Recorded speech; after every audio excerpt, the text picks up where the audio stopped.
శివోహం భక్తి ఛానల్కి స్వాగతం అండి. అందరికీ నమస్కారం. మాఘపురాణం 9వ అధ్యాయం పుష్కరుని వృత్తాంతము. ఈ విధముగా ఆ ముగ్గురు కన్యలు పునర్జీవితులైన వృత్తాంతమును దిలీపునకు వివరించగా దిలీపుడు శ్రద్ధగా వినిన తర్వాత తనకు కలిగిన సంశయమును గురువర్యలను వశిష్ఠుల వారితో ఇటుల నుడివెను. పూజ్యులైన ఓ మహర్షి, ఈ భూలోకమునకు యమలోకమునకు దూరమెంత? చనిపోయిన ఆ ముగ్గురు కన్యల ప్రాణములెంతకాలములో వెళ్ళి వచ్చినవి అని ప్రశ్నించెను. వశిష్ఠుల వారు దీర్ఘముగా ఆలోచించి ఇటుల బదులు చెప్పిరి. మహారాజా, అందరూ తెలుసుకోదగిన ప్రశ్ననే అడిగితివి. శ్రద్ధగా వినుము. భక్తి మార్గమునకు మించినది మరొకటి లేదు.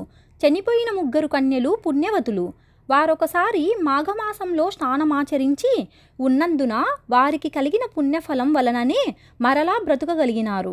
దీనికొక ఉదాహరణ వివరింతును, ఆలకింపుము. ఒకప్పుడు పుష్కరుడను విప్రుడు ఈ కన్యల వలననే యమకింకరులచే యమలోకానికి పోయి తిరిగి భూలోకమునకు వచ్చెను. ఆ వృత్తాంతము కడు విచిత్రమైనది. పుష్కరుడను ఒక బ్రాహ్మణుడు, మంచి జ్ఞానవంతుడు, సకల జీవుల యందు దయకలవారు, పరోపకారము చేయుటయే తన ప్రధాన ధ్యేయం.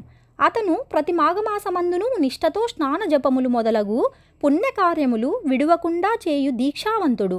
సదా భగవంతుని నామ సంకీర్తనలు పాడుచు భుజించుచు జీవితమును గడుపుచున్న పరమభక్తుడు. ఒకనాడు యముడు పుష్కరుని ప్రాణములు తోడ్కొని రండని తన భటులకు ఆజ్ఞాపించినారు. యమభటులు వెంటనే పోయి ఈ విప్రపుంగవుని ప్రాణములు తీసి యముని వద్ద నిలబెట్టినారు. ఆ సమయంలో యముడు చిత్రయుక్తినితో దీర్ఘాలోచన నిమగ్నుడై ఉండెను. భటులు తోడ్కొని వచ్చిన పుష్కరుని వైపు చూడగా పుష్కరుడు బ్రహ్మ తేజస్సుతో ప్రకాశించుచుండెను. యమధర్మరాజునకు ఏదో భయము ఆవరించినట్లయింది. వెంటనే పుష్కరుణ్ణి తన ప్రక్కనున్న ఆసనముపై కూర్చుండమని కోరెను.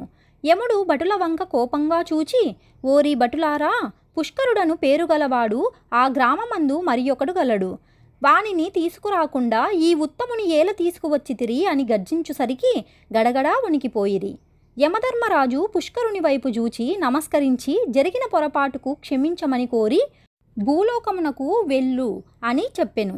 జరిగిన పొరపాటునకు పుష్కరుడు కూడా విచారించి, సరే, వచ్చిన వాడను ఈ యమలోకమును కూడా చూచిపోవుదును అని అనగా యమలోకమును చూచుటకు పుష్కరునకు అనుమతించెను. పుష్కరుడు ఒక్కొక్క దిశకు పోయి నరులు పడుచున్న నరక బాధలను చూడసాగెను. జీవులు వారు చేసుకున్న పనులను బట్టి అనేక విధముల శిక్షలను అనుభవించుట పుష్కరుడు కనులారా గాంచెను.